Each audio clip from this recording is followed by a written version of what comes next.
No livro de Jeremias é dito que na época do cativeiro da Babilônia, um pouco antes dele, vários judeus estavam fugindo para o Egito. O profeta disse que aqui não deveria ser o lugar do povo de Deus.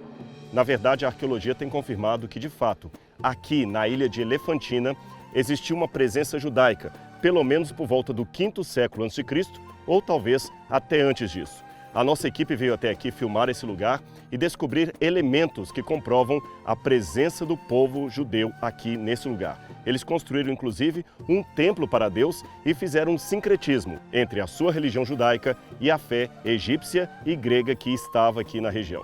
Este será o nosso assunto hoje, portanto, fique atento porque o programa Evidências está começando.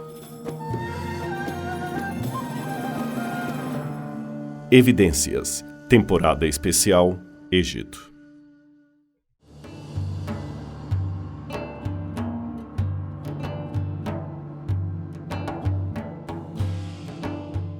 A ilha de Elefantina era um local estratégico desde a época da 18ª, 19ª dinastia e assim continuou até o período greco-romano. Só para você ter uma noção, aqui eu tenho esse enorme santuário caído aqui, colapsado. Havia uma estátua dentro dele e ela é justamente do período romano. Então nós temos nesse mesmo sítio arqueológico a mistura de ruínas da época persa, da época grega, da época romana, da época da 12ª dinastia egípcia, da época da 19ª dinastia egípcia. Nós temos vários períodos, várias épocas, vários séculos se encontrando com restos arqueológicos, evidentemente, no mesmo local. E também temos a presença dos judeus. Ao que tudo indica, como eu falei com vocês, ao princípio, esta ilha seria uma fortaleza para defender o território de Faraó. Então ela ficava num lugar estratégico, tinha uma pequena guarnição militar, que se alguém viesse atacar o Egito, a guarnição já saía daqui em barcos e auxiliava o Egito na defesa do seu território, e assim continuou por muito tempo. Mas ao que tudo indica, Elefantina também atraiu pessoas de diferentes etnias, de diferentes culturas, e isto deve ter favorecido o caminho para que os judeus também viessem para cá. Se não no período de Jeremias, pelo menos no período de Esdras e Neemias.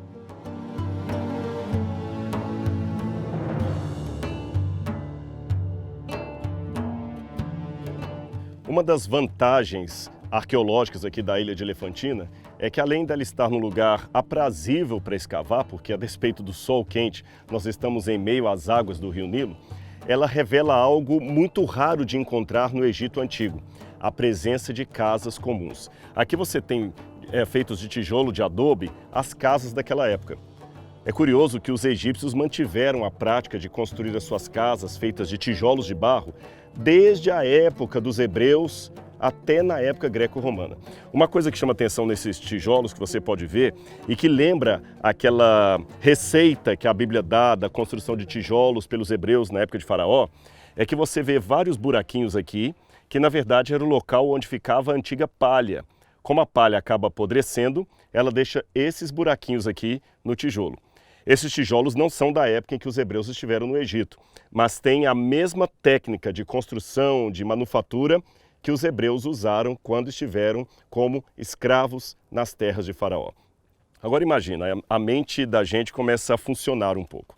Aqui onde nós estamos é a rua e aqui nós temos o que sobrou de uma casa. Lá no fundo é possível ver o que sobrou de uma escada. Então era uma casa de 2 pisos, havia um terraço aqui em cima, nós vemos pequenos degraus ali de pedra. Atrás você tem o tijolo de adobe e aqui nós temos ainda muita cerâmica deixada no chão. Veja bem, isso aqui era a alça de algum jarro. Quem sabe alguém pegou água com esse jarro aqui, bebeu alguma coisa. Cerâmica de pelo menos 2, 3 mil anos que está aqui. Por todo o chão há cerâmicas espalhadas. E logo aqui nós temos a base do que seria um lugar para os animais comerem. Uma manjedoura. Está vendo aqui de pedra?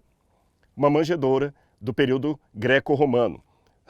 É interessante imaginar que tudo isso aí tem pelo menos 2 ou 3 vezes mais idade do que o Brasil, desde a sua descoberta até os nossos dias. E já que eu falei da imaginação e da emoção junto com a arqueologia, a gente fica pensando, qual era o nome das pessoas que moravam aqui? Será que eles podiam imaginar que milênios depois alguém passaria no que sobrou da casa deles e gravaria um programa aqui? É apenas para filosofarmos um pouco sobre a a efemeridade da vida, como a vida é passageira. Tudo realmente é transitório. Apenas os valores divinos, os valores de Deus são eternos. Eu sempre repito isto porque é uma realidade, é uma lição que nós tiramos dos próprios elementos da natureza.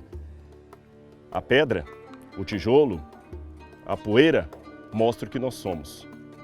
Apenas um breve momento no curso das estrelas. Mas a Bíblia, o Evangelho, a promessa de Deus, mostra que nós somos muito mais do que isso. Somos muito mais do que pó. Somos sujeitos feitos à imagem e semelhança de Deus e criados para a eternidade.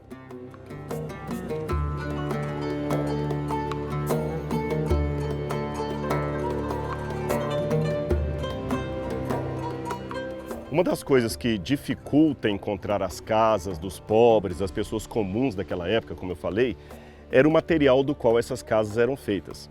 Lembra, eu fiz menção, a maior parte das casas eram feitas de tijolos de adobe. É lógico que o tijolo de adobe se enfraquece com o tempo, não sobra muita coisa para a posteridade. A casa dos ricos não, era feita de mármore, de pedra, de construções grandes, de granito. Esta sim sobrava. No caso do Egito, temos a peculiaridade que tanto os pobres como os faraós construíam a sua casa de tijolo de adobe. E por que isso?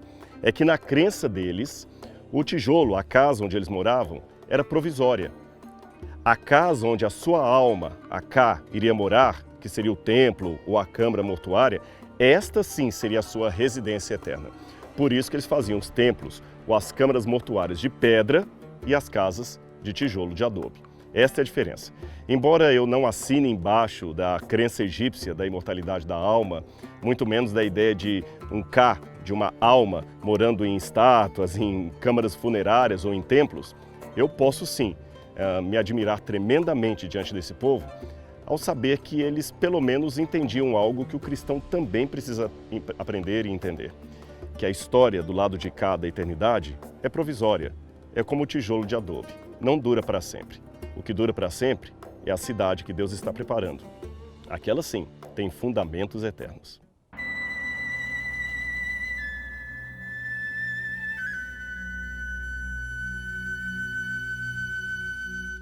Agora eu quero aproveitar esse local onde eu estou aqui de Elefantina para falar com vocês um pouco sobre um fenômeno da arqueologia que nós chamamos de estratigrafia. O que é isso?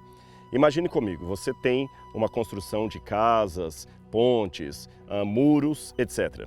Com o passar do tempo, essa cidade é destruída, abandonada, vem a guerra, a ação do tempo, o terremoto. Imagina que você então tem um monturo de pedras. O povo que vem depois não costuma tirar todas as pedras para construir no mesmo local. Lembra, eles não tinham tratores como temos hoje, caminhões. Então eles acabavam construindo por cima daquele monturo de escombros da cidade anterior. Logo depois o processo se repetia e você então tinha a nova cidade construída aqui em cima, de novo, caída, destruída. Um povo que chegava depois construía outra cidade. Com isso, o que nós formamos? Camadas estratigráficas de assentamento, de povoamento. O que está mais embaixo é mais antigo, o que está mais no topo é mais novo. E é exatamente dessa forma que os arqueólogos que trabalham no Oriente Médio encontram os sítios arqueológicos em camadas estratigráficas de antiguidades. Aqui dá para você ver isso. Logo ali na ponta, eu tenho a base, o piso de uma casa antiga. Você vê? Se nós subirmos aqui, você vai perceber que há outro nível mais alto e outro mais alto. Entre o nível que está abaixo e o outro de cima, você tem uma camada de terra. Perceba bem, isso nos dá uma ideia bem clara de como o nível do chão, do solo da cidade foi aumentando. É lógico que isso encerra um dilema para o arqueólogo, porque para encontrar antiguidades, eu tenho que destruir antiguidades. Eu tenho que destruir uma camada, por exemplo, do período romano, para encontrar a camada do período persa que está abaixo. Eu tenho que destruir a camada do período persa para encontrar uma camada do período do ferro e assim por diante. Portanto, nunca os arqueólogos destroem todo o sítio arqueológico. Eles sempre deixam uma parte sem escavar, como você pode ver em todo esse cenário. Agora, o que parece ser apenas um monte de pedras desconexas e ruínas, são um texto para o arqueólogo. A partir daqui, nós conseguimos descobrir muita coisa sobre o dia a dia das pessoas. Aliás, Eu falei anteriormente sobre as casas aqui, a importância delas. Está nesse momento acontecendo aqui uma escavação arqueológica, inclusive há uma brasileira trabalhando nessa escavação arqueológica, e eles estão tentando descobrir mais elementos sobre a vida diária da população comum de Elefantina. O que eles comiam, como eles viviam, qual o seu culto. Novas pesquisas vão nos revelar novas verdades. A propósito, falando em Elefantina, até agora eu não apresentei a origem desse nome. Por que a ilha se chama Elefantina? Elefantina é uma ilha no Nilo, ao sul do Egito, situada em frente à cidade de Assuã. Ela encontra-se a cerca de 900 quilômetros ao sul do Cairo, que é a capital atual do Egito, e tem 1.500 metros de comprimento e 500 metros de largura na parte sul. Já o nome Elefantina é de origem grega e significa cidade dos elefantes. Não se sabe se esse nome estaria relacionado com o fato de na ilha se realizarem trocas de marfim. Afinal, o comércio era a principal atividade econômica do local. Também poderia ser pelo fato de existirem perto da ilha algumas rochas que fazem lembrar o formato de elefantes. Os antigos egípcios chamavam a ilha de Abu ou Lebu, termo que também significa elefante. Já os árabes, por sua vez, deram a ela o nome de Ilha das Flores. Como eu falei, Elefantina tem construções de diferentes períodos. Esse templo aqui, que evidentemente está em processo de restauração, é da época da 18ª dinastia faraônica, a época em que os hebreus estavam como escravos no Egito e depois saíram de lá por mão poderosa de Deus através de Moisés. Aqui nós temos presença do faraó Tutmoses III, de Hatshepsut. Aqui, por exemplo, você tem o faraó, ao meio o deus Amon, e aqui a coroa do Alto e Baixo Egito. Aqui você pode ver, o que é original são essas pedras aqui. As demais fazem parte do processo de restauração que ainda está em processo. Eu particularmente não sei até onde eles querem chegar com a restauração, se eles vão depois pintar, se vão deixar nas cores naturais ou apenas assim para termos uma noção de como era o desenho completo. Mas de qualquer forma, dá uma ideia de que muitos santuários daquela época tinham pequenas salas, pequenos lóculos de oração, onde a pessoa podia oferecer sacrifícios, podia oferecer dádivas. E aqui chama-nos a atenção uma coisa muito especial, que todas as imagens que você vê, sempre as pessoas estão com os pés descalços. Nós já fizemos menção disso no programa Evidências, aqui tem mais uma também que você pode ver, os pés descalços. Por que isso? Na presença de uma divindade, você tira as sandálias. Como eu falei no programa Evidências anterior, alguns programas atrás, isto não significa que devamos tomar daqui uma doutrina. Ao estar diante de Deus no templo, na igreja, no santuário, devemos tirar sapatos. Não é nada disso. Porém, considerando que Moisés foi criado, habituado à cultura egípcia, quando Deus apareceu para ele na sarça ardente, Deus tinha que falar com ele numa linguagem, num tom que Moisés pudesse entender. Por isso, nada mais justo do que Deus dizer: Moisés, tira as suas sandálias, porque o lugar em que você está pisando é terra santa. Esse que está falando com você é o próprio Deus de Israel. Na verdade, a arqueologia também nos presta esse favor de iluminar alguns comportamentos, alguns contextos da antiga cultura bíblica e também dos povos ao redor.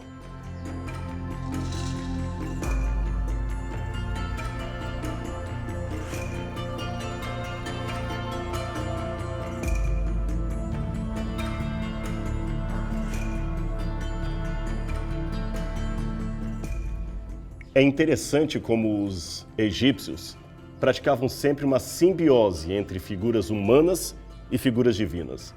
Aqui, por exemplo, eu tenho um quadro desse. A mulher que está aqui representa a mãe de Hatshepsut.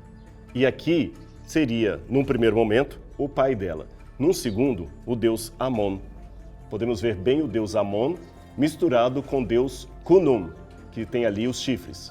A mulher também tem chifres na cabeça, representando a deusa Hathor, aquela que dava o leite, que nutria os bebês, que cuidava das mulheres grávidas do Egito, aquela responsável pela fertilidade do Egito. A união celestial de ambos teria gerado Hatshepsut, uma rainha faraó, filha de seres divinos. Eu fico comparando esse quadro aqui com o que eu encontro no livro do Gênesis. Lá não é dito que o ser humano é fruto de uma simbiose divino-humana. Não, lá diz que o ser humano é de carne e osso, pó da terra. Mas por um ato de amor do próprio Deus, o Criador do universo, nós fomos feitos à imagem e semelhança de Deus. A imagem e semelhança de Deus. E esse mesmo Deus, no futuro, se tornaria carne e habitaria no meio de nós. Aqui é o contrário. Não é o homem que é a imagem de Deus, é a divindade que é a imagem do homem. A divindade que às vezes também mistura feições humanas com feições animais. Mistura simbiose de divino, humano e animalesco, num único ser, numa única filosofia, num único estilo de vida.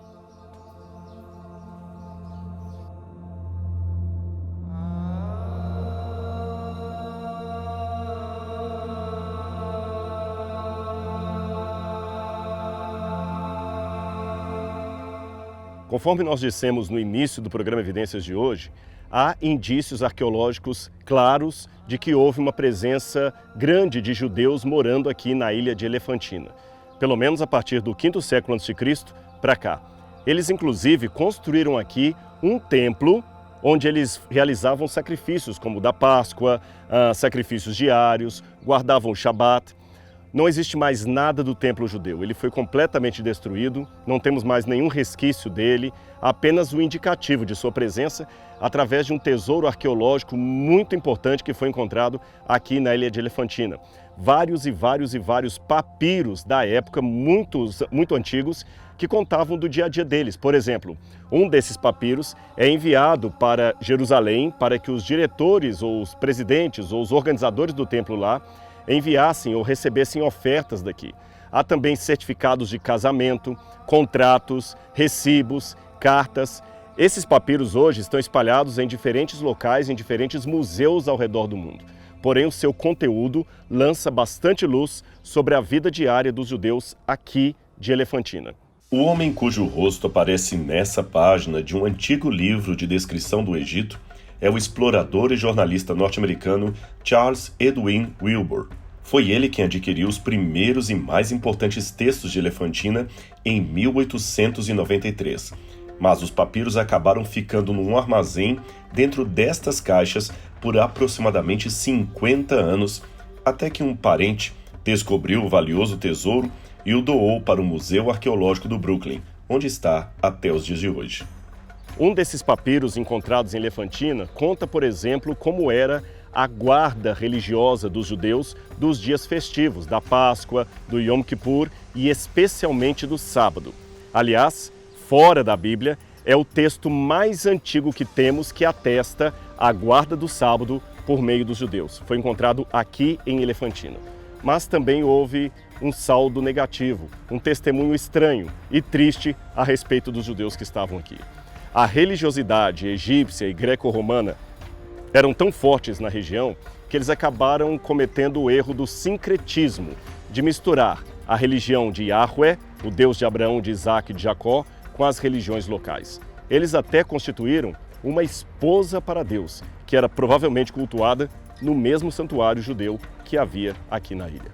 Os papiros falam de um santuário construído pelos judeus em Elefantina, bem como a petição pública para que outro fosse levantado em Jerusalém no ano 406 a.C. Até figuras clássicas como Shambhalat tiveram seu nome mencionado nos textos, evidenciando assim a historicidade dos livros de Esdras e Neemias. Um último dado muito importante em relação aos papiros de Elefantina que foram encontrados aqui na ilha é que eles nos revelam algo a respeito do calendário judeu. E essa revelação será muito importante para os estudos da profecia de Daniel, especialmente Daniel, capítulo 7, capítulo 8, capítulo 9 e capítulo 10. Esta é a revelação que o papiro nos traz. Dos cerca de 100 manuscritos encontrados na ilha, 14 são especialmente úteis para reconstruir o calendário usado pelos judeus na época de Esdras e Neemias. 2 deles, em especial, ajudam a datar o início do reinado de Artaxerxes I. Isso tem uma relação especial com as profecias bíblicas de Daniel acerca das 70 semanas que marcariam com exatidão o início do ministério do Messias e a futura restauração das verdades de Deus. Tais elaborações acadêmicas envolvendo Bíblia, arqueologia, história, matemática, astronomia e ciência demonstram quão sério é o estudo da Bíblia Sagrada e como suas profecias ajudam a confirmar que este é realmente um livro inspirado por Deus.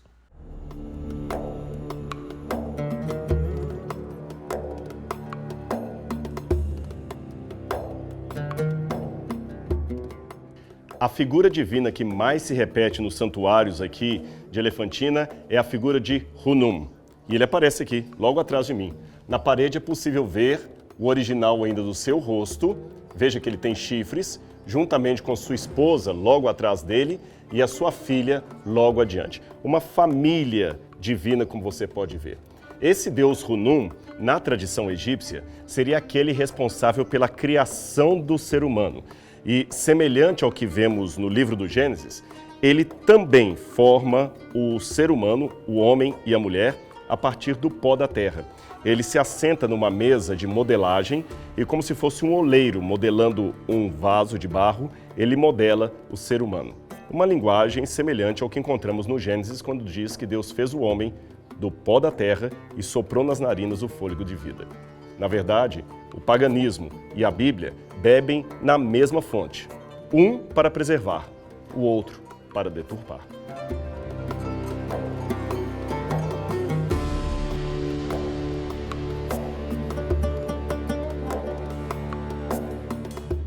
Aqui nós temos dois elementos que eu quero mostrar para você.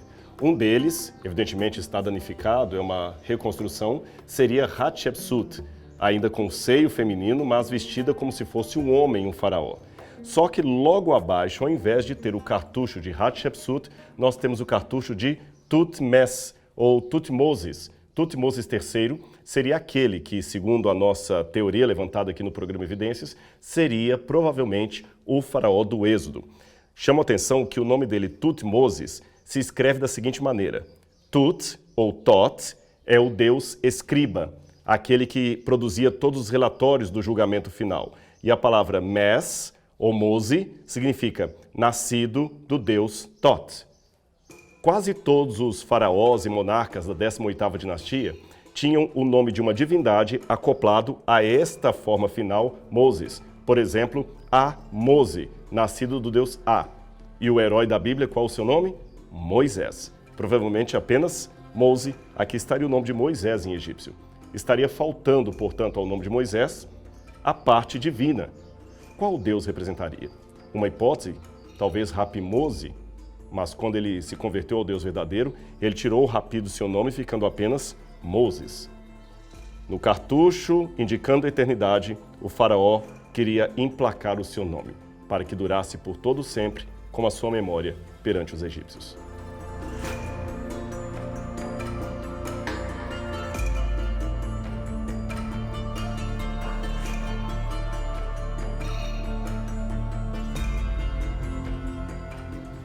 Esse aqui é um dos nilômetros de Elefantina, ainda em uso no período greco-romano e também posteriormente no período islâmico.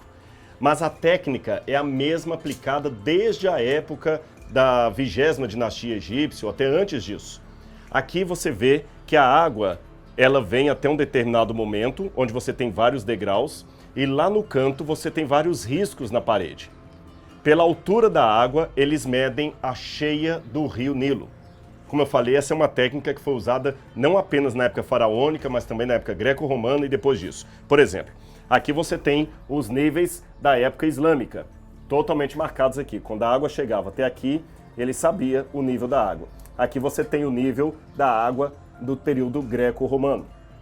Cada degrau desse aqui, então, era um medidor do nível da água do Nilo. Então o Nilo ia subindo, subindo, subindo, subindo, e eles mediam se aquele ano era um ano de chuva ou um ano de seca pelo nível da água aqui. Quanto mais alto, mais chuva, ou melhor agricultura, melhor para o plantio. Se a água estivesse muito embaixo em determinadas estações do ano, então significava que aquele seria um ano de baixa chuva. Repito, no Egito Antigo, a chuva não era medida por um sinal que vinha do céu, mas sim que vinha do rio.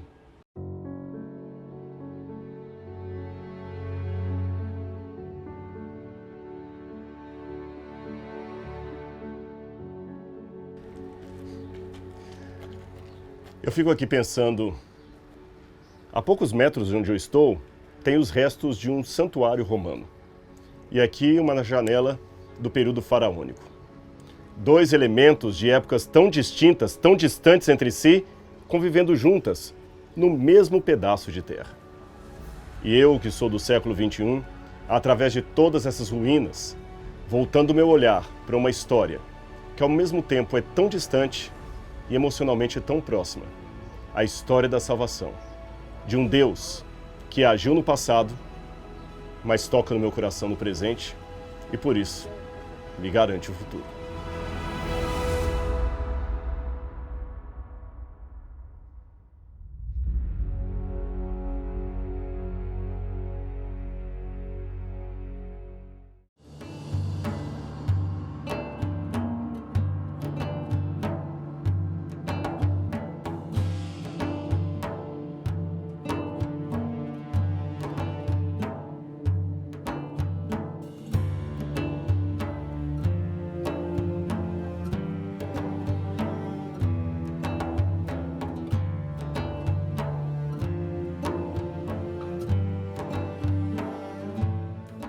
É claro que um complexo gigantesco como este não podia faltar à figura dele, Ramsés II, o mais famoso faraó de todo o Egito.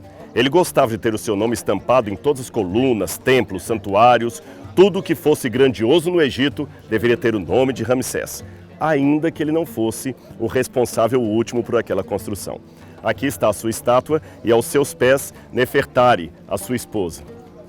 Para os padrões atuais, não seria politicamente correto fazer a imagem da esposa tão pequena assim. Mas naquela época tão patriarcal, você percebe o predomínio dos homens sobre o poder, sobre a cultura, sobre a geografia local. Mas isto não significa que as mulheres também não tenham tido o seu papel. Lembra-se de Hatshepsut? Ela tem um importante papel desempenhado aqui nesse templo, muito antes do Ramsés, e talvez mais glorioso até do que ele. Daqui a pouquinho nós mostraremos para você também a construção de Hatshepsut nesse lugar. Daqui a pouco.